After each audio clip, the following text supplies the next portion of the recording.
Hello space nerds, my name is Steve Cameron, and for the past 6 years I've been working on my little hobby project called Space Nerds in Space.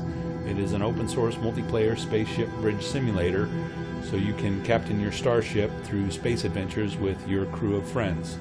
I thought it'd be interesting to take a look back to see how far we've come in the past 6 years. So let's take a look. On November 4th, 2012, I made the first post on freegamedev.net announcing the project. Here's what the game looks like at that time. There's not much to it.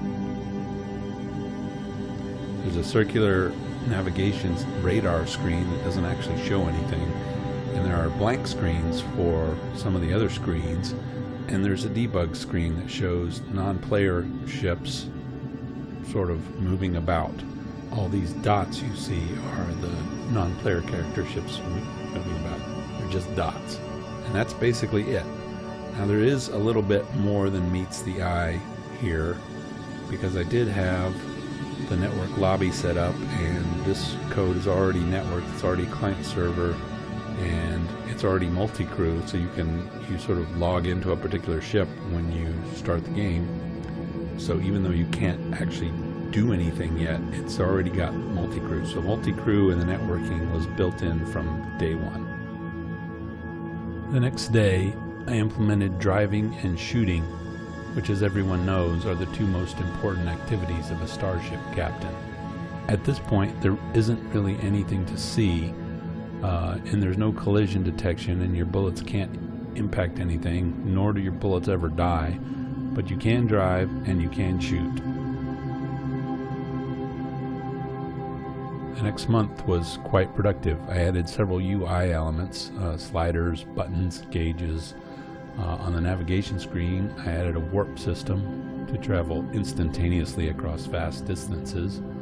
On the weapon screen, I added phasers and torpedoes. The torpedoes you could load and unload. The first implementation of the engineering screen appears with sliders to control the energy levels of various systems.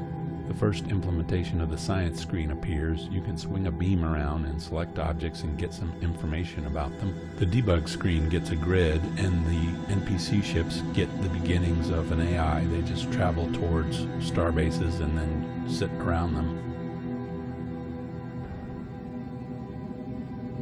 At this point, the weapons actually work. The phasers have a charge gauge, and you can set the wavelength of the phasers, and the weapons actually do damage. And now comms is able to receive procedurally generated messages from the NPC ships, and there are buttons to allow comms to control what is displayed on the main screen. In January of 2013, I added a network setup screen which allows starting the game without typing in so many command line parameters, and allows selecting which roles you want the stations to perform. I also implemented a 3D software wireframe renderer. This would eventually become the out-the-window view. At this point, it can only display this space station. By April, I had added flat shading to my software 3D renderer. The debug screen can now zoom in and out, and there's a way to enter commands, though not many commands are implemented. By June of 2013, the renderer was far enough along to use it for the main view. The game is still fundamentally a 2D game at this point. You can see that the ships kind of look like they are all skating around on an ice rink.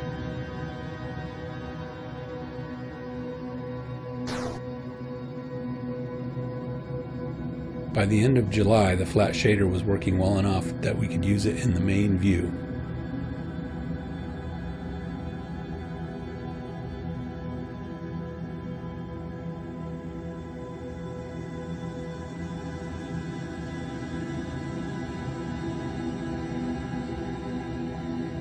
At the beginning of September, I began experimenting with OpenGL with the baby step of getting the Utah teapot on screen.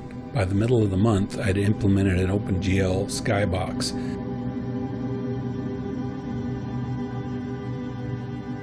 A details screen was added to the science station, which showed the selected object rotating in 3D.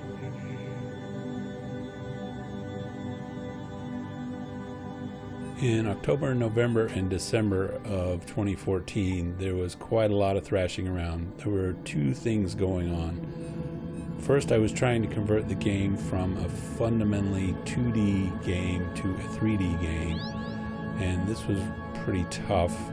I know I had at least one failed attempt at it, and with some help from my friend Jeremy, we finally cracked that. And then Jeremy also re-implemented the graphics backend with OpenGL, which was a huge change because prior to that I had been using just GDK and a little bit of OpenGL with Skybox.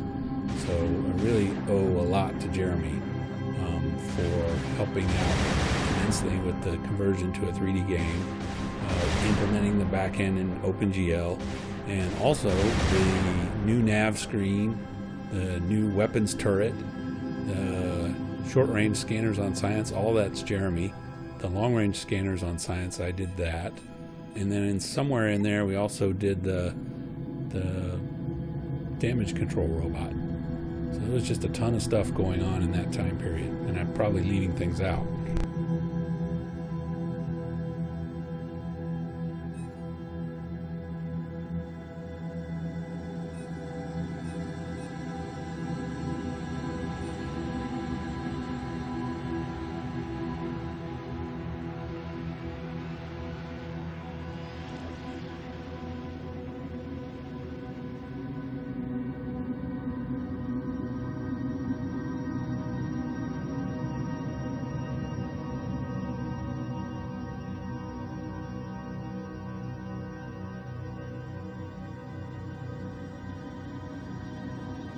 In the first part of 2014, we were learning about OpenGL shaders, so we got texture mapping and emittance mapping working, and one of the guys we knew at the Hackerspace in Houston named Zach Schultz made us a couple models, one of which was the main player ship.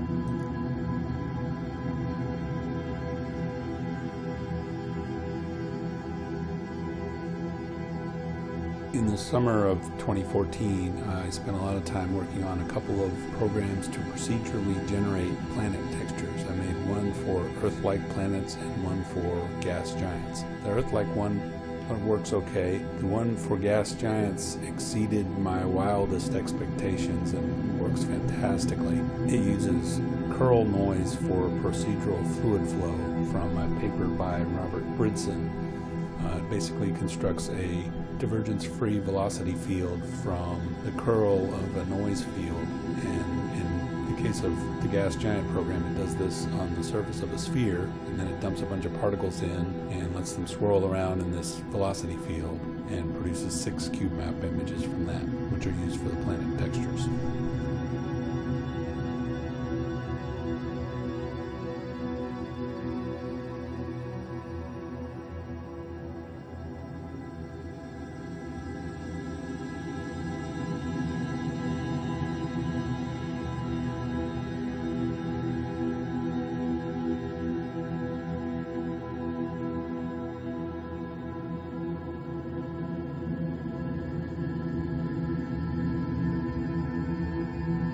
The end of 2015 ended up being taken up with moving across the country for a new job, which proceeded to eat my brain for a while. One of the first things I did once I got back on Space Nerds in Space after the move was to implement a new warp effect.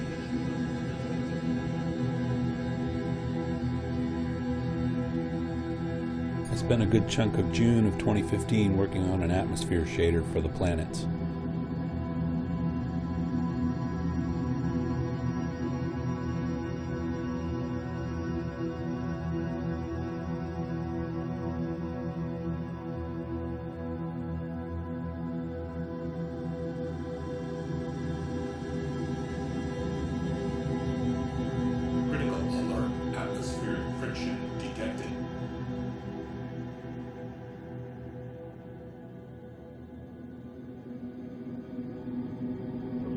Dock granted.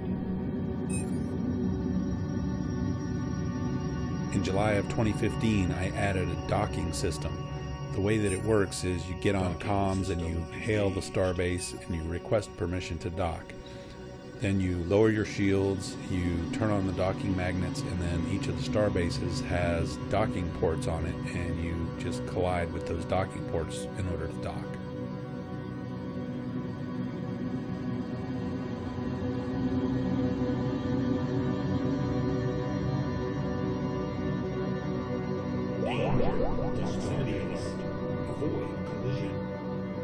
Here we see the morphing nebula effect.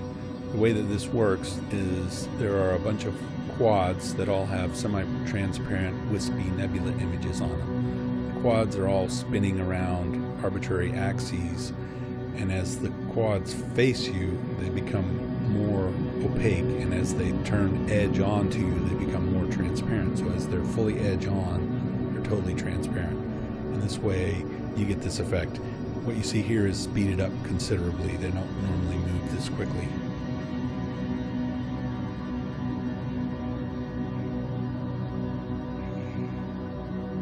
Danger. Procedural alert. Avoid collision.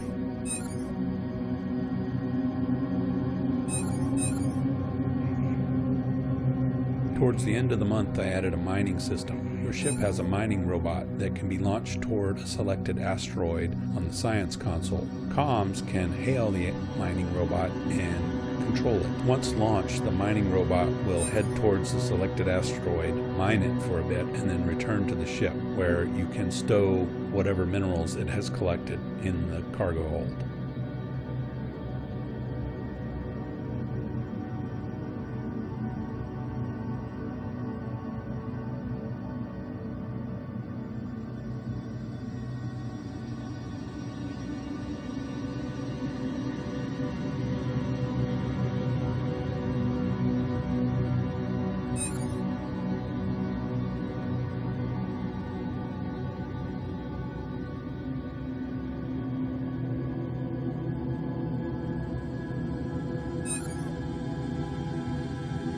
Mining bots standing by. Procedural alert.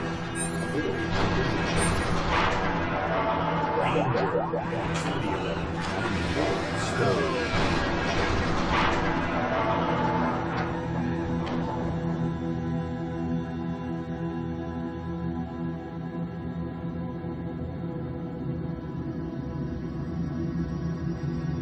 Around the end of 2015, I started working on procedurally generated craters and normal maps for planets.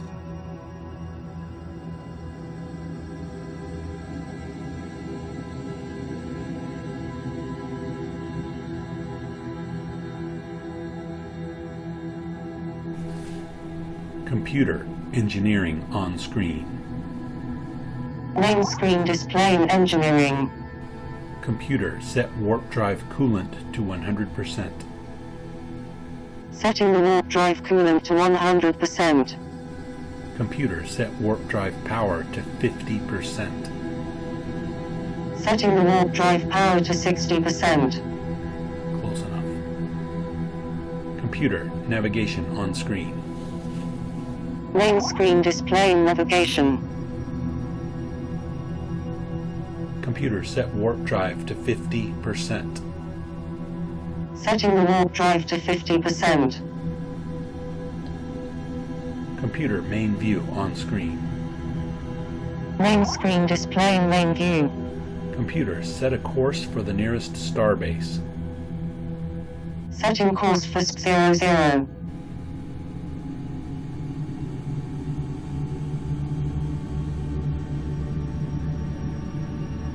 Computer, engage warp drive. Warp drive engaged.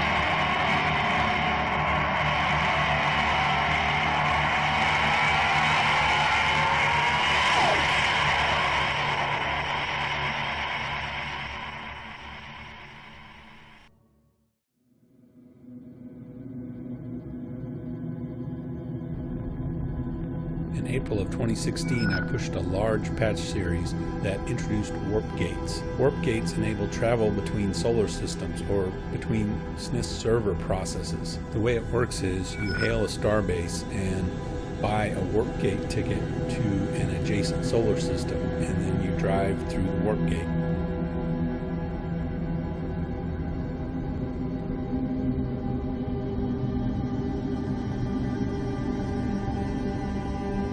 starship has joined.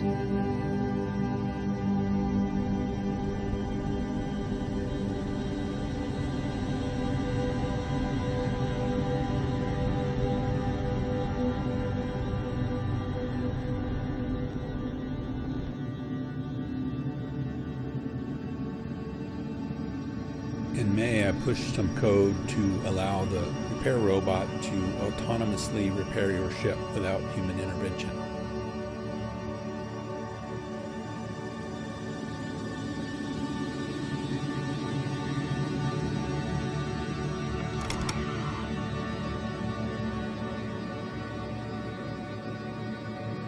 Although the game had been properly 3D since the beginning of 2014, it took almost a year and a half before I finally got around to implementing a 3D version of the Game Master screen. This was mostly because it was kind of hard to figure out how it should even work.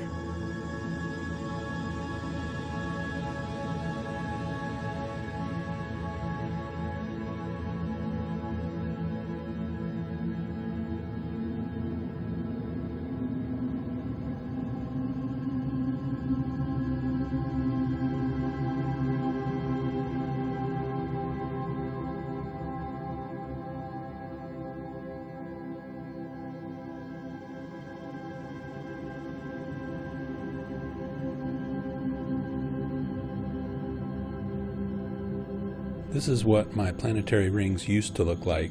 I was watching a Cassini flyby video showing the rings of Saturn, and I kept watching it over and over and becoming more and more dissatisfied with my rings. Finally, I decided to do something about it and made some modifications to the shader to make it look more like what I saw in the Cassini flyby video. This is what the rings look like after the shader modifications.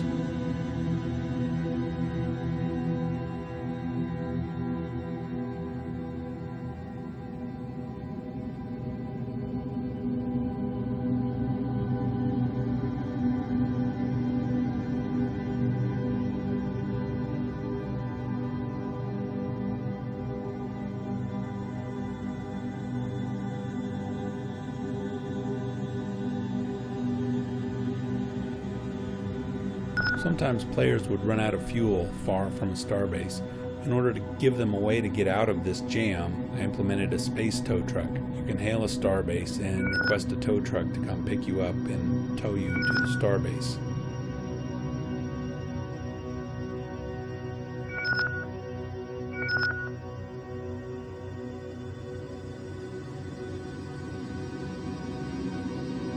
Mantis tow ship has attached.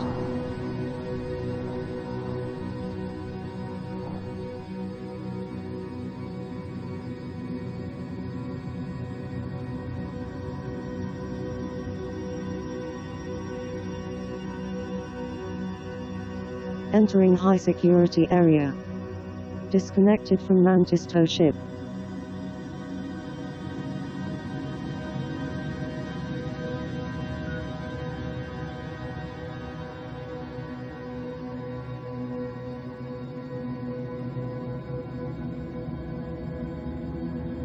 Message received on emergency channel from unknown source. Message follows. Attention citizens. This announcement is in accord with Space Infrastructure Regulation 723-C subparagraph 7. The planet you call Zeta Scorpio is scheduled to be demolished in 25 of your days. You are advised to evacuate to a safe distance immediately. We assume you have made appropriate plans. The demolition notice has been available for hundreds of your years. The Department of Space Infrastructure thanks you for your cooperation. I was trying to come up with some mission scripts for this game, and I thought back to Star Wars and the scene where the X-Wing fighters are flying over the Death Star. And I wanted to have some kind of big, gigantic ship along those lines that you could interact with, and this meant having some kind of reasonable collision detection. So what I came up with was a system where I could arrange various box-like shapes into a ship, and this demolisher thing was the first big ship that I came up with. And then I also came up with some automatically aiming turrets to put onto the ship.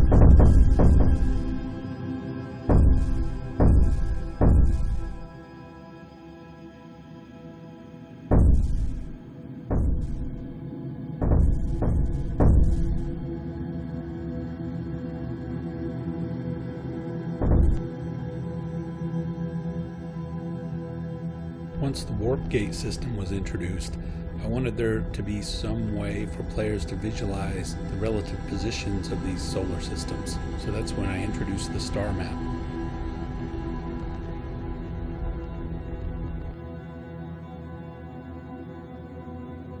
I wanted to be able to create mission scripts that would direct the player to search around various XYZ coordinates in space, but there was no good way to navigate towards those coordinates, so that's when I introduced waypoints. With waypoints, the science officer can input the XYZ coordinates, and navigation can then see these waypoints and navigate towards them.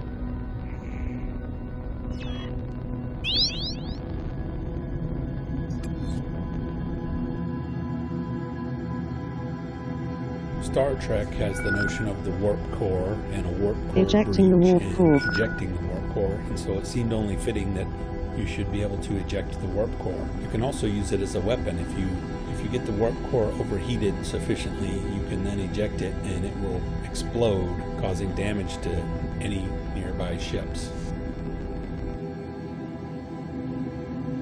I thought the nav screen was looking a little plain, so I wanted to juice it up. So I gave it an attitude indicator, which are the 3 rings in the center of the screen that have the degree markings. And I also added yaw, pitch, and roll indicators in the upper left that was inspired by the Apollo 8 ball, or flight director attitude indicator.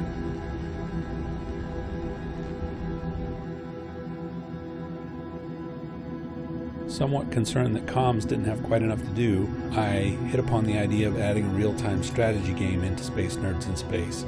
It isn't really complete and it's not turned on by default, but it is in there. You can build ships and give them orders and try to take over star bases, but like I said, it's not really complete.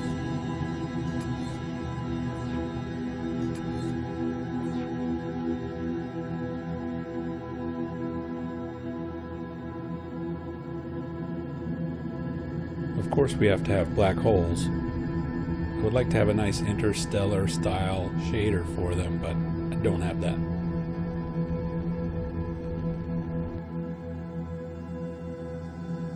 And of course, we've got to have space monsters, which are tentacle beasts. The motion of the tentacles is procedurally generated.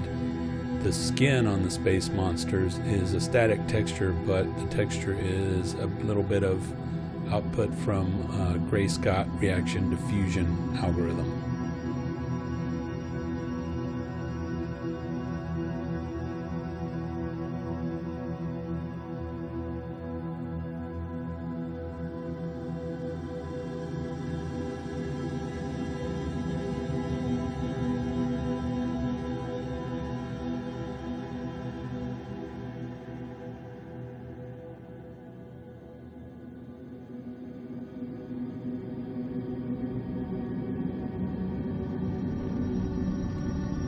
I started to find my system of building big composite ships out of boxes to be a little bit limiting, and I wanted some other shapes besides boxes.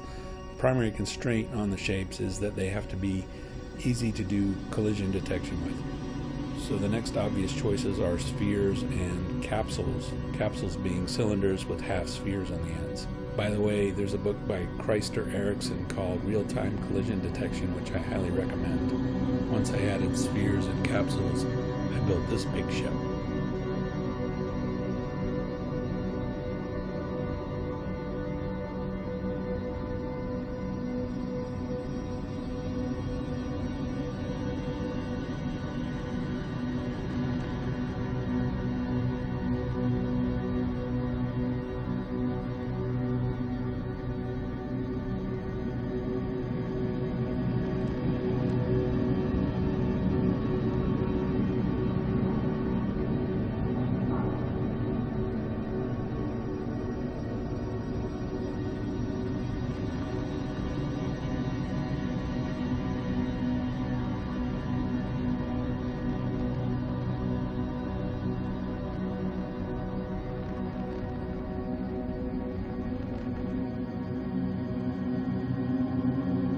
Homing missiles were an obvious thing to add. They may be a little bit too powerful though.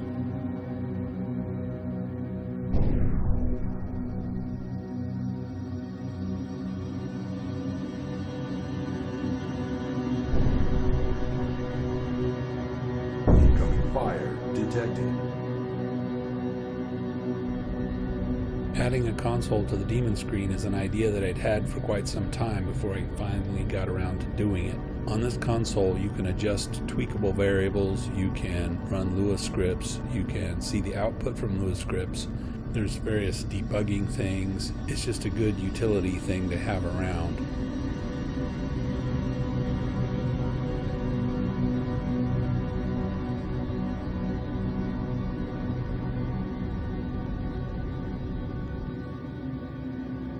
While the warp gate system for traversing between SNIS server instances is pretty cool, you still had to manually start up each SNIS server instance that you might want to visit.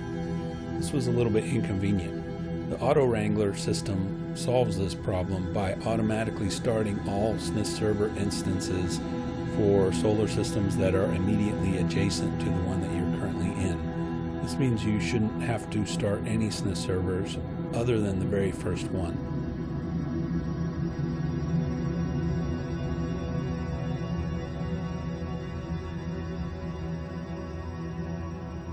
Well, I hope you've enjoyed this look back over the last 6 years of development of Space Nerds in Space. If you want to keep up with Space Nerds in Space, please click subscribe below. If you would like to play Space Nerds in Space, it's open sourced on GitHub and doesn't cost anything. Just head over to spacenerdsinspace.com. If you're having trouble finding a crew to play with, I recommend checking out your local hackerspace. Likely you'll find the right kind of people there.